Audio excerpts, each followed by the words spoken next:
Musim ibadah haji sekaligus Idul Adha, kota Mekah di Arab Saudi didatangi kurang lebih 1 juta orang dari seluruh dunia. Meski kurang dari setengah jumlah jemaah haji sebelum pandemi COVID-19, Mekah kini kembali ramai. Di balik banyaknya jemaah haji yang beribadah, ada banyak sosok yang bertanggung jawab terhadap kebersihan, keamanan, makanan, bahkan oleh-oleh. Seperti apa kesibukan para pekerja di balik ramainya kota Mekah pas ibadah haji ini? Yuk langsung simak informasinya, Sob.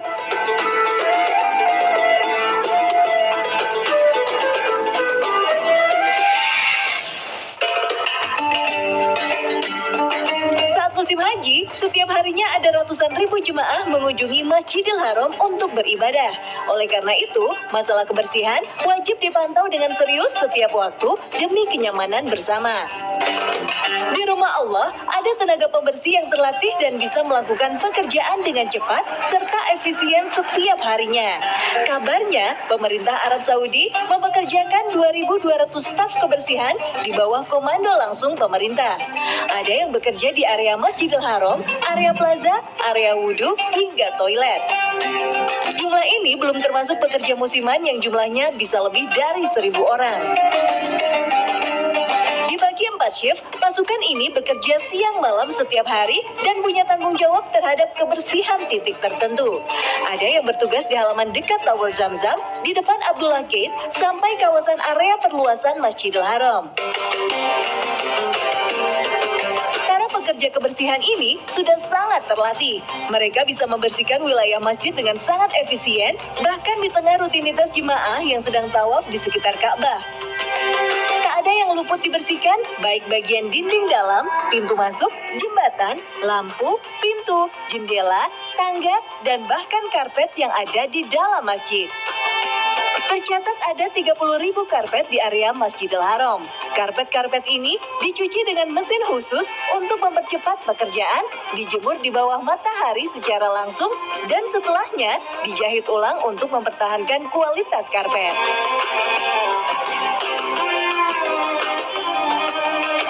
Bukan cuma dengan alat kebersihan biasa, Sob. Mereka juga memakai alat canggih seperti kendaraan pembersih, mesin pencuci, dan puluhan robot pintar. Selain untuk membersihkan beberapa spot di Masjidil Haram sepanjang hari, robot juga menyemprotkan cairan disinfektan secara otomatis.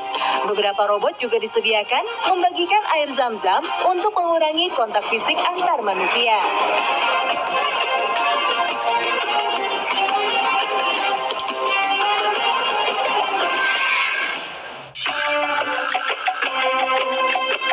Khusus juga dikerahkan untuk bertugas membersihkan Ka'bah. Dalam setahun, Ka'bah dicuci 2 kali menggunakan air zam-zam dan parfum yang dibuat khusus. Tim khusus ini diklaim hanya membutuhkan 40 menit untuk menyelesaikan tugasnya. Dilakukan dalam beberapa tahap, tugas pertama tim ini adalah menyapu permukaan Ka'bah dan menghilangkan debu serta kotoran. Kemudian, tim akan menyeka seluruh permukaan dan penahan kiswa, tembok sekitarnya, serta pintu ke atap Ka'bah dari luar dengan handuk basah. Tak lupa semua disemprot dengan air dan dilap lagi. Terakhir adalah proses pengeringan Ka'bah. Pembersihan yang dilakukan oleh tim teknis ini telah dilengkapi perangkat terbaru dan modern yang disediakan oleh Kerajaan Arab Saudi sehingga dapat menjaga kualitas bahan yang digunakan.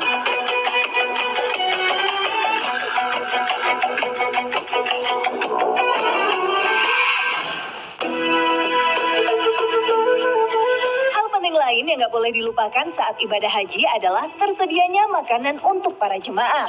Dengan banyaknya orang yang beribadah haji setiap tahunnya, wajar saat puncak musim haji, banyak perusahaan catering yang bekerja keras demi menyediakan makanan setiap harinya.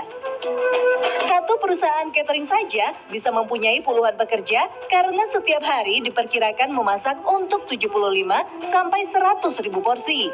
Bukan jumlah porsinya saja, bahan baku yang digunakan untuk memasak pun jumlahnya menggunung.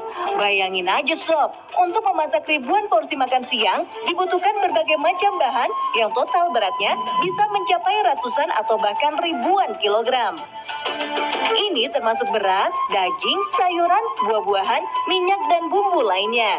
Wajar kalau dapur untuk memasak berukuran sangat luas dengan berbagai alat masak yang ukurannya jumbo. Bahkan, salah satu perusahaan catering terbesar di Mekah bisa menyajikan 25.000 porsi per jamnya.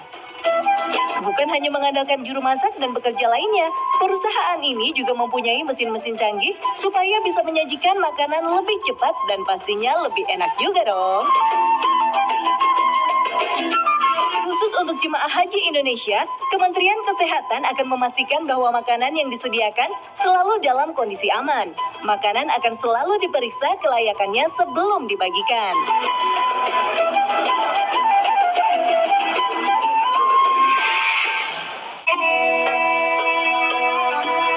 Saat melakukan ibadah haji, kesehatan menjadi faktor penting yang harus dijaga oleh jemaah. Selain makan dengan teratur, jemaah haji juga disarankan untuk memakan kurma setiap hari.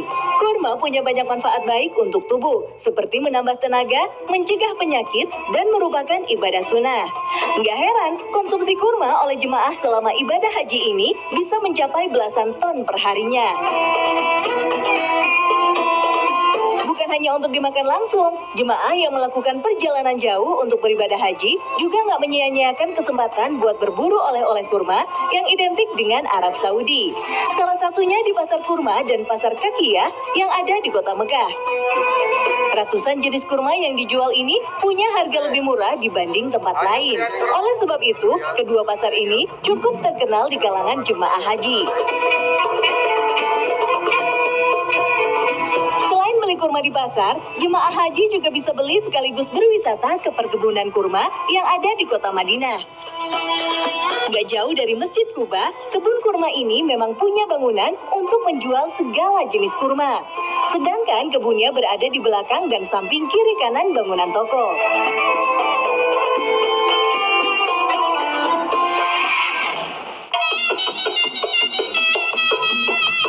Kakiyah di Mekah jadi tempat yang selalu dibanjiri masyarakat setempat serta jemaah haji dari berbagai negara di dunia menjelang datangnya Hari Raya Idul Adha.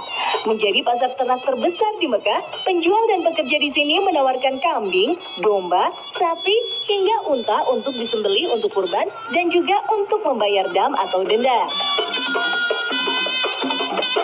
Didominasi ruang terbuka dan hanya ditempati kios-kios tempat ternak berada, di Pasar Kakiyah ini ada lokasi penyembelihan sekaligus pemotongan daging.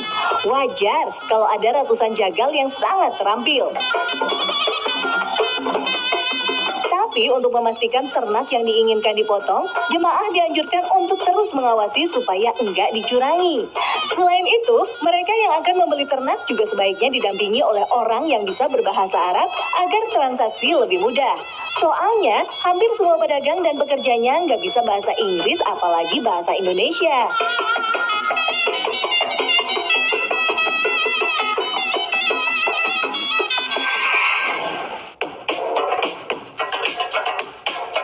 Musim haji, ada lebih dari 17.000 petugas keamanan ditugaskan untuk membantu dan melindungi jutaan peziarah yang datang untuk menunaikan ibadah haji.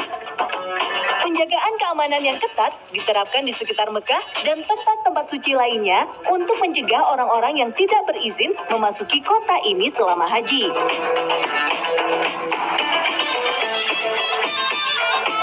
Selain itu, semua pintu masuk ke Mekah juga dipantau oleh kamera pencitraan termal. Bukan mengamankan saja, petugas keamanan juga mengatur jemaah yang akan masuk ke Masjidil Haram dan berpindah lokasi dengan bus yang disediakan. Kabarnya, ada 2.500 bus tersedia di kota ini untuk memfasilitasi jemaah ibadah haji.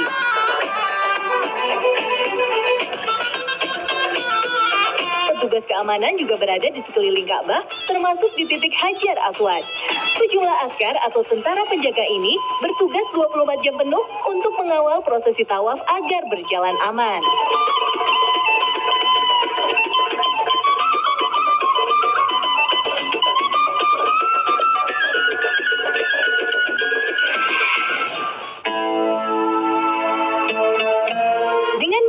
aktivitas saat beribadah haji, serta faktor usia dan penyakit yang diderita jemaah, setiap tahunnya selalu ada saja jemaah haji yang meninggal di Tanah Suci.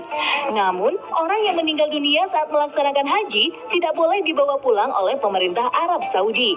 Mereka khawatir jika jenazah dibiarkan terlalu lama untuk dibawa pulang ke negaranya, maka dapat merusak kondisi jenazah. Selain itu, pemerintah Arab juga khawatir besarnya biaya untuk membawa jenazah. Oleh karena itu, di Mekah dan Madinah, terutama saat musim haji, selalu ada orang yang bertugas untuk mengurus jenazah. Sebelum dikuburkan, prosedur pertama yang dilakukan saat mengurus jenazah jemaah adalah meminta lembaga kesehatan Saudi untuk menerbitkan sertifikat kematian. Setelah itu, surat akan diteruskan untuk mengajukan izin pemakaman di daerah setempat. Setelah disetujui, barulah jenazah bisa dimakamkan.